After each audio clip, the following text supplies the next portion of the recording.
hair and a bit overweight, he reminds me of an old college professor of mine. I'm Ori Bukai, the store owner. Nice to meet you. Why don't we go to my office and have a little chat?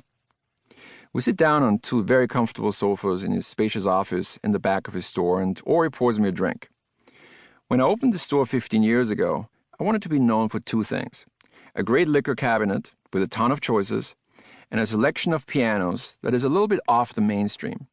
Smaller brands, many crafted by hand, which have a distinct sound and are also beautiful to look at. The type of piano you will get compliments on when you have guests over at your house. I guess if you would be in the car industry, it would be Alfa Romeo. But now tell me, why are you looking for a piano? Tell me about the new house and my idea of picking up playing again. Buying a piano is a big decision. Just think about what else you can buy for the money. A car, a nice painting, or a country club membership, for example. Owning a piano, though, is life-changing. It's something you will have forever, for the rest of your life, and then pass on to the next generation.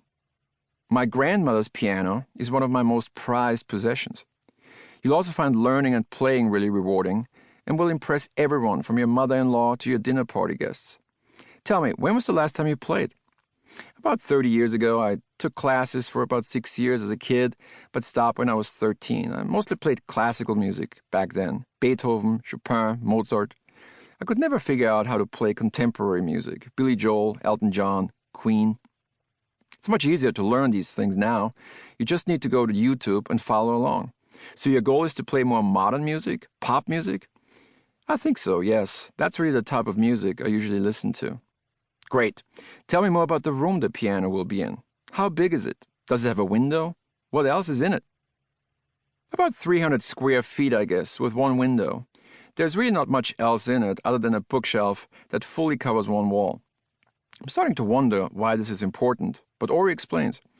It's important for me to visualize the room. It plays a big role when it comes to sound.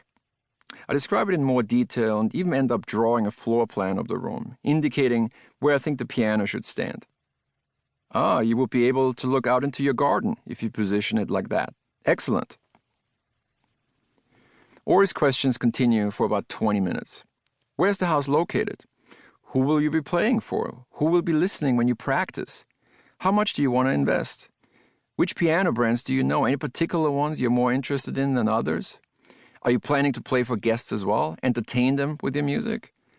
When will you be playing the most? In the morning? On the weekend? Suddenly, Ori jumps up and excitedly asks me to follow him into the showroom. I think I have the right grand piano for you. He walks me back into the showroom to a beautiful black Estonia piano. He sits down and starts to play. First, Elton John's Mona Lisas and Mad Hatters, followed by Queen's Bohemian Rhapsody. The music sounds wonderful. Estonia only produces 100 pianos a year. It's a very exclusive brand, Ori says. Then goes on to explain the characteristics of this particular model and why he thinks it is perfect for someone like me. Why don't you sit down and try it?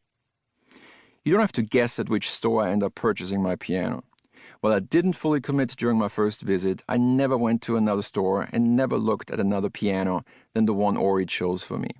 The piano costs about 30% more than what I had originally budgeted, but I'm justifying it by telling myself that it's a good investment, and that I will sound so much better on this Estonia. 4 weeks later, the piano is delivered, and I put it exactly where Ori and I had planned it in his office. Game, set, and match.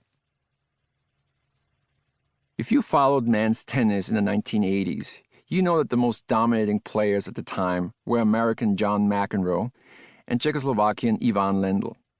In the history of tennis, there has probably never been a more natural tennis talent than John McEnroe. He had a unique style that couldn't be taught or copied, and he possessed a special talent, a distinct feel for the ball on the racket, especially at the net.